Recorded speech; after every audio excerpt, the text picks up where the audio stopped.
Hello दोस्तों, जय श्री राम, राधे राधे। कैसे हो आप सब? आई होप कि आप सब बहुत अच्छे होंगे।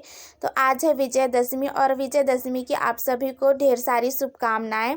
तो आइए दोस्तों, हम आज दशहरा महोत्सव की व्रत कथाओं के बारे में जानते हैं।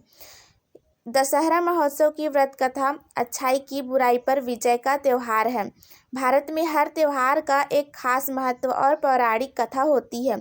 उन्हीं में से एक महत्वपूर्ण पर्व है दशहरा, जिसे विजयदशमी भी कहा जाता है। यह पर्व हर साल अश्विन मास के शुक्ल पक्ष की दशमी तिथि को मनाया जाता है। दशहरा बुराई पर अच्छाई की विजय का प्रतीक है। इस पर्व को मुख्य रूप से भगवान राम की रावण पर विजय और देवी दुर्गा की महिषासुर पर विजय के रूप में मनाया जाता है। दशहरा के दिन देवी दुर्गा, भगवान राम और रावण की पौराणिक कथाओं से जुड़े व्रत, पूजा और अनुष्ठान किए जाते हैं, जिनका एक गहरा धार्मिक और सांस्कृतिक महत्व है। आइए हम सबसे पहले देवी दुर्गा और महिषासुर की कथा के बारे में जानते हैं। दशहरा से जुड़ी एक प्रमुख कथा देवी दुर्गा और महिषासुर के युद्ध की है। यह कथा हमें सिखाती है कि बुराई कितनी भी शक्तिशाली क्यों न हो, अंत में उसे अच्छाई के सामने झुकना ही पड़ता है। महिषासुर एक शक्तिशाली राक्षस था, जिसने कठोर तपस्या कर भगवान ब्रह्मा से अमरत्व का वरदान प्राप्त कर लिया था। उसे यह वरदान मिला कि वह किसी भी देवता, मानव या किसी अन्य जीव के द्वारा मारा नहीं जा सकेगा। इस वरदान के कारण महिषासुर और भी अहंकारी हो गया और उसने देवताओं पर आक्रमण कर दिया। उसकी शक्ति के आगे देवता हारने लगे और अंततः वह स्वर्ग पर कब्जा करने में सफल हो गया। देवताओं ने महिषासुर के आतंक से छुटकारा पाने के लिए त्रिमूर्ति ब्रह्मा, विष्णु और महेश से प्रार्थना की। तब सभी देवताओं ने अपनी अपनी शक्तियों को मिलाकर एक दिव्य शक्ति का निर्माण किया, जिसे देवी दुर्गा कहा गया। देवी दुर्गा एक अत्यंत शक्तिशाली और दिव्य रूप थीं, जिनके 10 हाथों में विभिन्न अस्त्र शस्त्र थे। वे एक शेर की सवारी करती थीं और उनका अद्वितीय रूप महिषासुर का अंत करने के लिए ही था। देवी दुर्गा और महिषासुर के बीच 9 दिनों तक भीषण युद्ध चला। युद्ध के दौरान देवी ने अपने दिव्य शास्त्रों से महिषासुर की सेना का संहार किया। अंत में 10वें दिन देवी दुर्गा ने महिषासुर का वध कर उसे समाप्त कर दिया। यह दिन विजयादशमी के रूप में मनाया गया, जो बुराई पर अच्छाई की विजय का प्रतीक बना। अब हम भगवान राम और रावण की कथा के बारे में जानेंगे। दशहरे से जुड़ी दूसरी महत्वपूर्ण कथा भगवान राम और रावण की है। यह कथा रामायण के पौराणिक ग्रंथ से ली गई है। रामायण के अनुसार भगवान राम अयोध्या के राजा दशरथ के पुत्र थे। भगवान राम ने अपने वनवास के दौरान अपनी पत्नी सीता और भाई लक्ष्मण के साथ वन में कई वर्ष बिताए। इसी दौरान लंका के राजा रावण ने माता सीता का हरण कर लिया और उन्हें अपनी लंका नगरी में बंदी बना लिया। रावण एक शक्तिशाली और अहंकारी राजा था, जिसे वरदान प्राप्त था कि उसे कोई भी देवता या मानव नहीं मार सकता। रावण के अत्याचार और अहंकार से त्रस्त होकर भगवान राम ने उसकी लंका पर आक्रमण करने का निश्चय किया। रावण से युद्ध में जीत पाने के लिए भगवान राम ने देवी दुर्गा की आराधना की। कहा जाता है कि भगवान राम ने 9 दिनों तक देवी दुर्गा की कठोर तपस्या की और उन्हें प्रसन्न किया। 10वें दिन देवी दुर्गा ने भगवान राम को विजय का आशीर्वाद दिया। इसके बाद भगवान राम और रावण के बीच युद्ध हुआ, जिसे लंका का युद्ध कहा जाता है।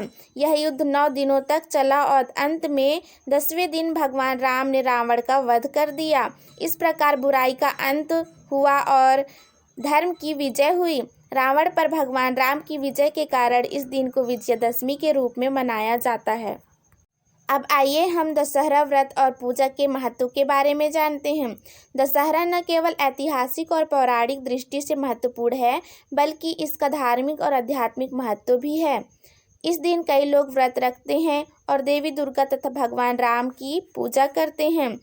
यह व्रत न केवल शारीरिक बल्कि मानसिक और आध्यात्मिक शुद्धि का भी प्रतीक है। दशहरे के दिन व्रत रखने से व्यक्ति को अपने अंदर की बुराइयों को त्यागने और सच्चाई के मार्ग पर चलने की प्रेरणा मिलती है। इस दिन विशेष रूप से भगवान राम और देवी दुर्गा की आराधना की जाती है, जो कि विजय और शक्ति और समृद्धि का प्रतीक है। इस दिन का व्रत करने वाले भक्त अपने जीवन में आने वाली सभी कठिनाइयों से मुक्ति की कामना करते हैं और भगवान से विजय तथा सफलता की प्रार्थना करते हैं। आइए हम दशहरा पूजा की विधि के बारे में जानते हैं। दशहरा के दिन पूजा की एक विशिष्ट विधि होती है। भक्तगण इस दिन व्रत रखकर भगवान राम और देवी दुर्गा की पूजा करते हैं। पूजा की प्रक्रिया आज हम आप लोगों को बताने जा रहे हैं, जो कि इस प्रकार है। पहला, स्नान और शुद्धि। दशहरे के दिन प्रातःकाल स्नान कर स्वच्छ वस्त्र धारण करें। इसके बाद पूजा स्थल को गंगा जल से शुद्ध करें। दूसरा, देवी देवताओं की स्थापना। पूजा स्थल में भगवान राम, माता सीता, लक्ष्मण और हनुमान जी की प्रतिमा या चित्र स्थापित करें। साथ ही देवी दुर्गा की प्रतिमा या चित्र भी रखें। तीसरा, पूजन सामग्री। पूजा में नारियल, फूल, धूप, दीपक, अक्षत और रोली का उपयोग करें। इसके अलावा शास्त्रों की पूजा के लिए भी विशेष सामग्री तैयार करें। चौथा, आराधना। भगवान राम और देवी की आराधना करें। रामायण या दुर्गा सप्तशती का पाठ करें और भगवान से सुख, समृद्धि और विजय की प्रार्थना करें। पांचवा, शस्त्र पूजन। दशहरा के दिन शस्त्र पूजन का विशेष महत्व है। इस दिन लोग अपने अस्त्र शस्त्रों की पूजा करते हैं और उन्हें शक्ति का प्रतीक मानते हैं। इसे आयुध पूजा भी कहा जाता है, जो कि शक्ति और आत्मरक्षा की प्रेरणा देता है। छठवा है व्रत और उपवास। दशहरे के दिन व्रत रखा जाता है, जिसमें लोग दिन भर उपवास करते हैं और शाम को भगवान की आरती के बाद फलाहार करते हैं। इस दिन विशेष रूप से मनोकामना पूर्ण करने के लिए व्रत भी रखा जाता है। आइए हम दशहरा उत्सव की सांस्कृतिक धरोहर के बारे में जानते हैं। दशहरा न केवल धार्मिक रूप से बल्कि सांस्कृतिक दृष्टिकोण से भी महत्वपूर्ण है। इस दिन भारत के विभिन्न हिस्सों में रामलीला का आयोजन किया जाता है, जिसमें भगवान राम के जीवन की घटनाओं को नाटकीय रूप में प्रस्तुत भी किया जाता है। विशेष रूप से उत्तर भारत में रामलीला के आखिरी दिन रावण के पुतले का दहन किया जाता है, जो बुराई पर अच्छाई की विजय का प्रतीक है। दशहरा का पर्व इस बात की याद दिलाता है कि सत्य और धर्म की राह पर चलने वाले को अंततः विजय मिलती है, चाहे कठिनाइयाँ कितनी भी बड़ी क्यों न हो। यह पर्व हमें जीवन में सच्चाई, नैतिकता और धर्म के पालन की प्रेरणा भी देती है। आइए हम विजयदशमी की इन कथाओं के कुछ निष्कर्षों के बारे में भी जानते हैं। दशहरा महोत्सव भारत की धार्मिक और सांस्कृतिक धरोहर का एक महत्वपूर्ण हिस्सा है। यह पर्व हमें भगवान राम और देवी दुर्गा की शक्तियों, उनकी तपस्या, संघर्ष और विजय की याद दिलाता है। इस दिन का व्रत और पूजा न केवल हमारी आत्मा की शुद्धि करती है, बल्कि हमें जीवन में अच्छाई और सच्चाई के मार्ग पर चलने की प्रेरणा भी देती है। तो हम वीडियो को यहीं समाप्त करते हैं। तो दोस्तों, अगर आप लोगों को यह वीडियो अच्छी लगी हो, ये कथाएं अच्छी लगी हो, तो वीडियो को लाइक कीजिएगा, शेयर कीजिएगा और कमेंट में जय श्री राम, राधे राधे एंड जय माता दी जरूर लिखिएगा।